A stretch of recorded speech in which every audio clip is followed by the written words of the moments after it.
Oh, oh God.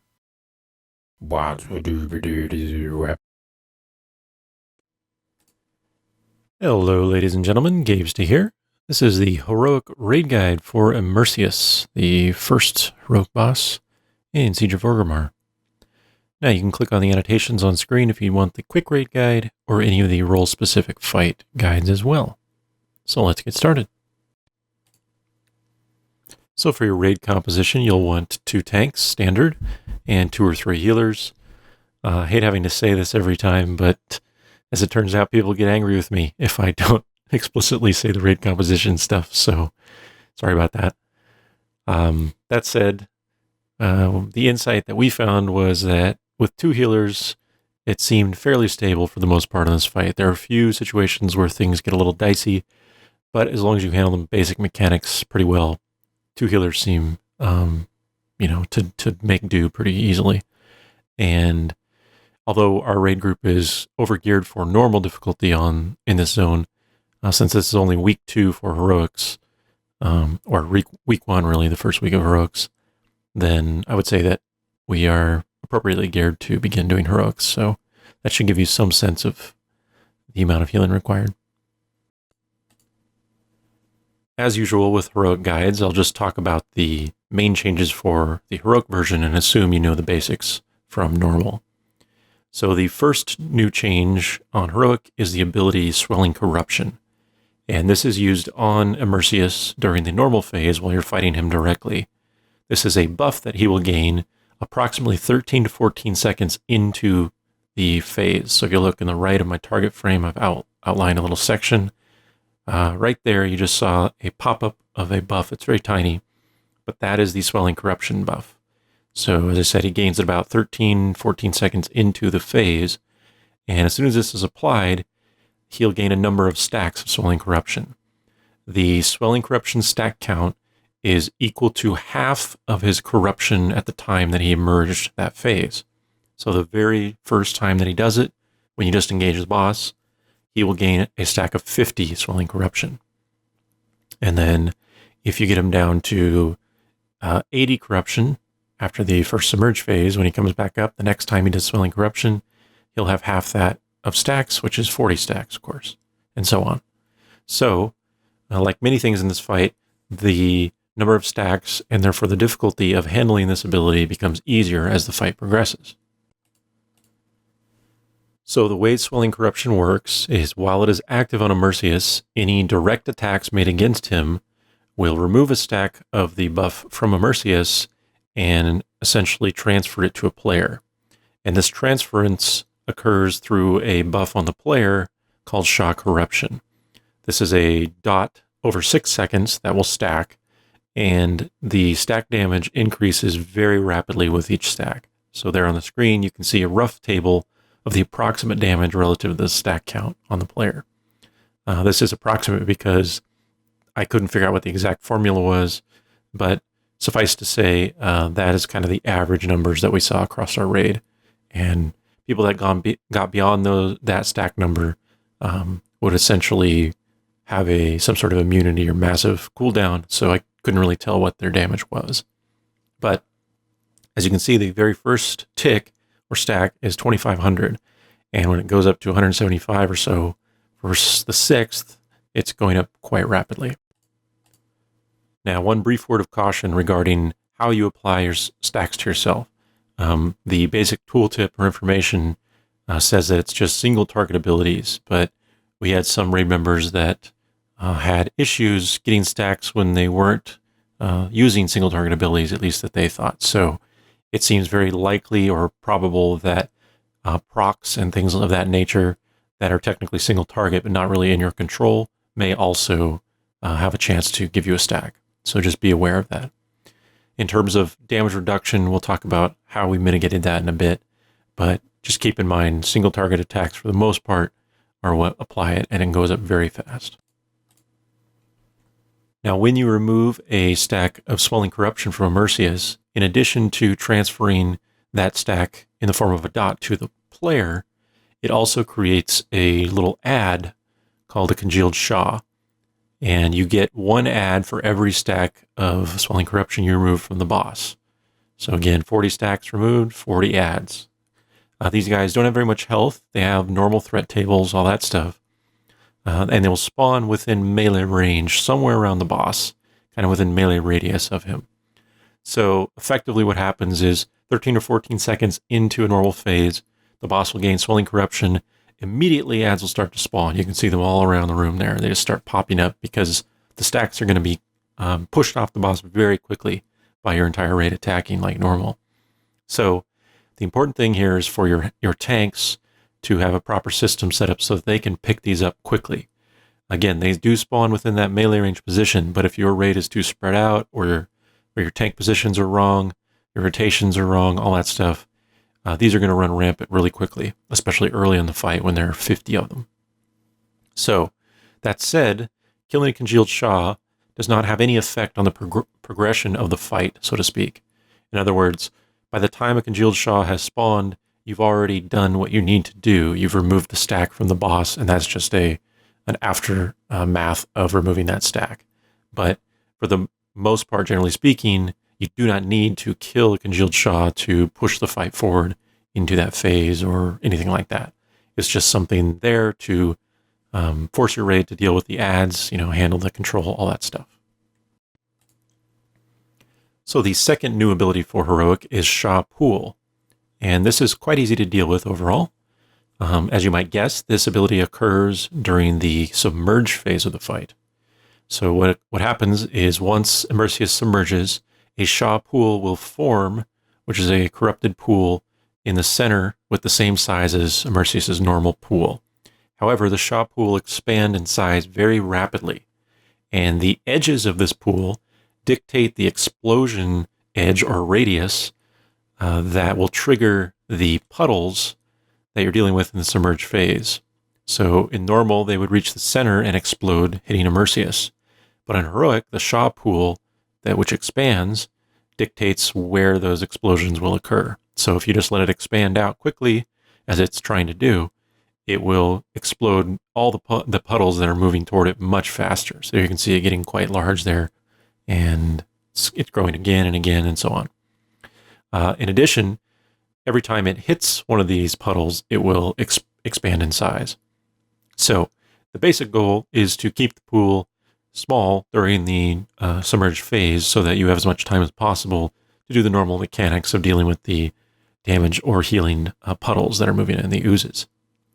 So the way you do this is essentially to stand in the Sha Pool. This works like a reverse defile from Lich King, essentially. So the way we found that worked best was to effectively use a tank to do this. Now, standing in the Sha Pool does give you a stacking dot that doesn't last very long, but it's worth being aware of. And because it does shadow damage, your tanks can take a fair bit of damage because they will typically have the shadow damage debuff from the boss. But that said, it was not really an issue for us, so that's kind of how we chose to handle it. So we just had the tank stand kind of near the edge, always trying to push it back, while the rest of the raid dealt with the normal mechanics of the puddles moving in and all that stuff. All right, so now that we know this new stuff that's happening, let's talk about strategy. So the first thing is general positioning, and there are a few different ways you can go about this, obviously, because the room is so massive.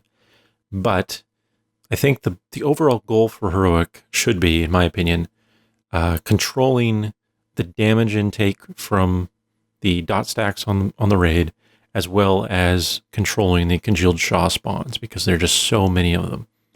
And to that end, if your raid is spread out all around the room, this is going to be quite difficult, especially controlling the Congealed Sha.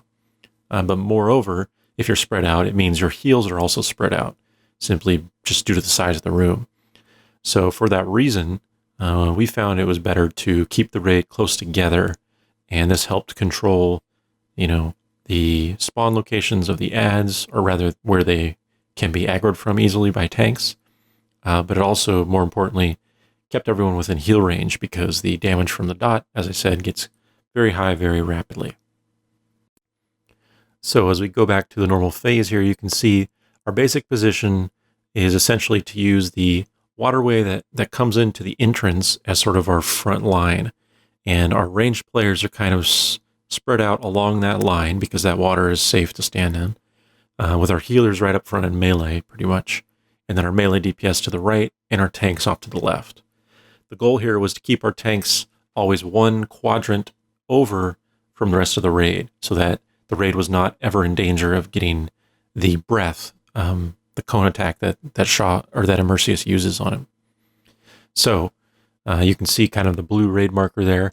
That was basically the starting point of every normal phase for the tank. Whatever tank was on Immerseus at the time, that's where they would be.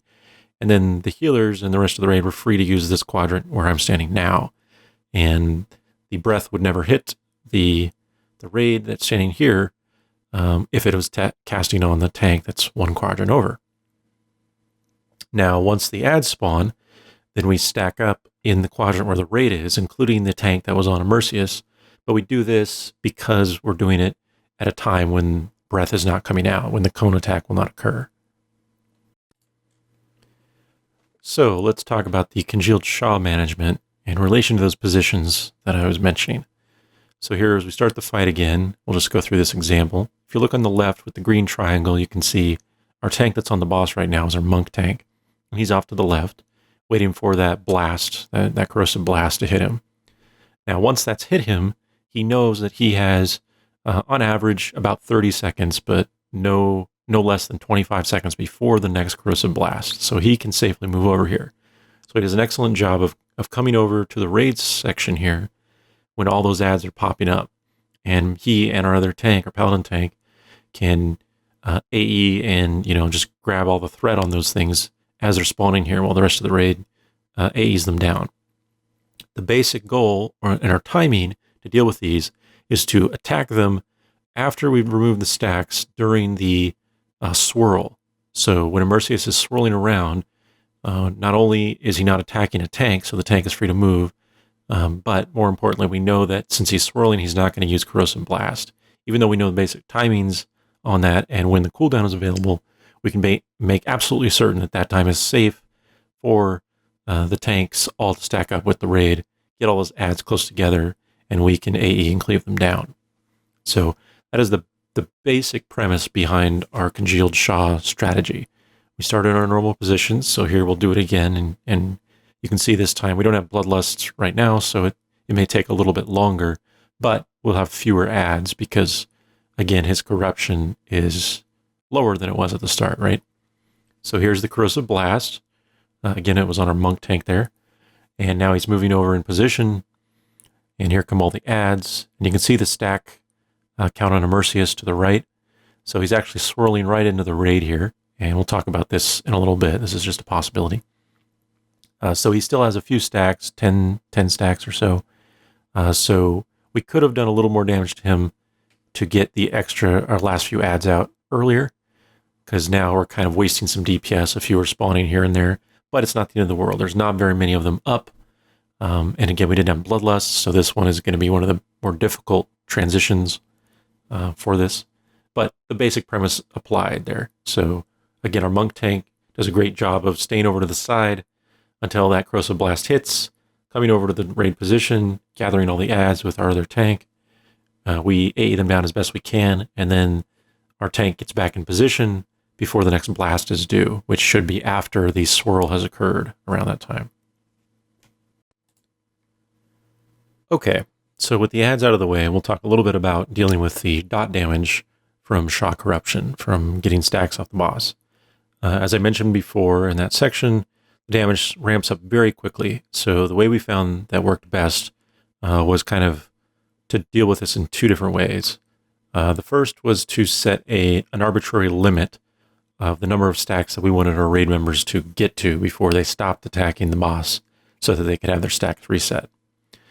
This limit for us was 4 to 5. So once you hit that 4 to 5 limit, you stopped on the boss, either just hung out or killed ads, whatever it was, and then your stack would reset after 6 seconds, just drop on its own, or get dispelled by a healer, and then the process would repeat. Now that said, this doesn't really lend itself to doing a massive amount of damage, and the the best thing you can do to help yourself in this fight, in my opinion, especially early on, is to burn the boss as fast as you can when he gets Swirling Corruption, so you get rid of all of his stacks, get all those ads spawned just before he does his swirl there, which he's doing now.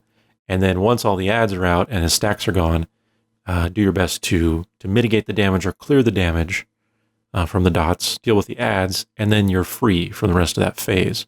He won't cast Swirling Corruption again for usually about a minute after the prior one, even a little longer sometimes.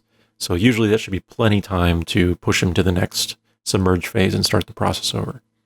So there are a few ways to help yourselves get rid of those stacks. If you have a Mistweaver Monk, Revival is godlike for this purpose.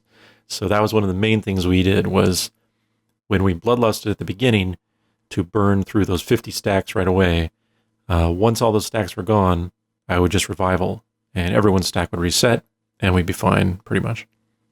Now, obviously, this cooldown is not available for every other time even, or every third, but it's really strong. So then the second round, personal dispels are useful. So shamans can dispel themselves, priests can dispel themselves, even priests can mass dispel others if positions are proper, even though it's difficult. And then, of course, your healers can just dispel as well. So 2 or 3 dispels just from healers.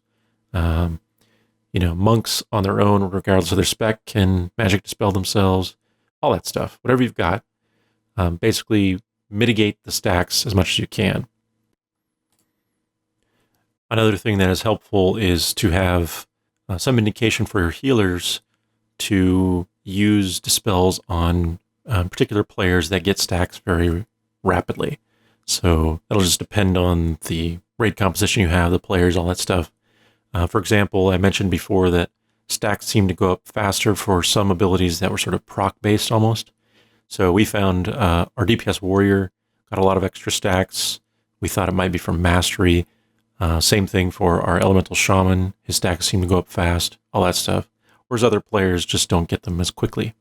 So again, watch certain players that have a tendency to go high through no fault of their own, and you can manually dispel them once they reach a certain threshold. Okay, so even though this ability is on normal, for heroic, especially if you use similar, somewhat stacked up positions like we are, Swirl can be problematic. The main thing to know about Swirl is that it's not actually a death sentence if it hits you. And this realization really helped us with this strategy.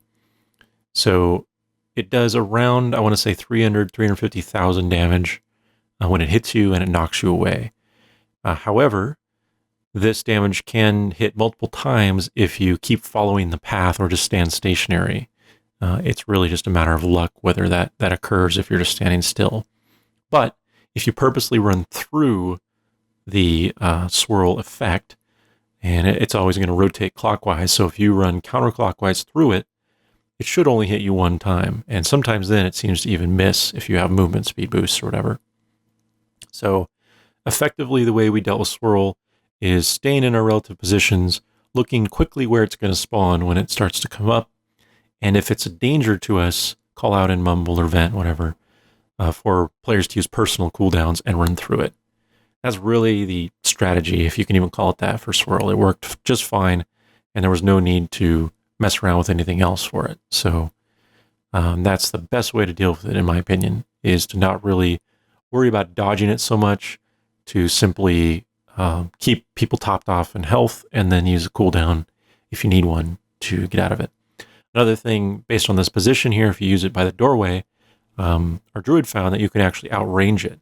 If you step back into the doorway slightly when it's coming around, you just won't get hit. It just doesn't reach you quite far enough. So that's another possibility. But I think the worst thing you can do is try to run ahead of it, because if it catches you, you're going to take tons of damage, multiple ticks, and probably die. So here you can see I'm just going to run through it. I don't know if I got hit by the swirl or if it was just the little knock-up thing that comes out. But in any event, with a personal cooldown, it was negligible. So that's the way to deal with it, pretty much. So I think that covers everything, really, for the heroic raid guide for Immerseus. Everything else that wasn't mentioned is, identical to the normal version, essentially, just with different numbers. So the submerge phase is exactly the same, except for that Sha Pool in the middle. Just make sure you do a little bit more damage or healing, because the puddles that you're healing or damaging have a little bit more health. But otherwise, mechanically, it's the same. So you may have seen our raid kind of splits off once that starts and goes to our assigned quadrants. Be careful when you're running through the pools that are being sucked in to move to your position. Those can do quite a bit of damage. But otherwise, like I said, it's all the same. And if you'd like any specific tips for, healing or DPS, tanking, all that stuff, feel free to check out those role-specific guides for this fight. And that should do it for Heroic Immerseus. As always, good luck, thanks for watching, and if you enjoyed this, please subscribe.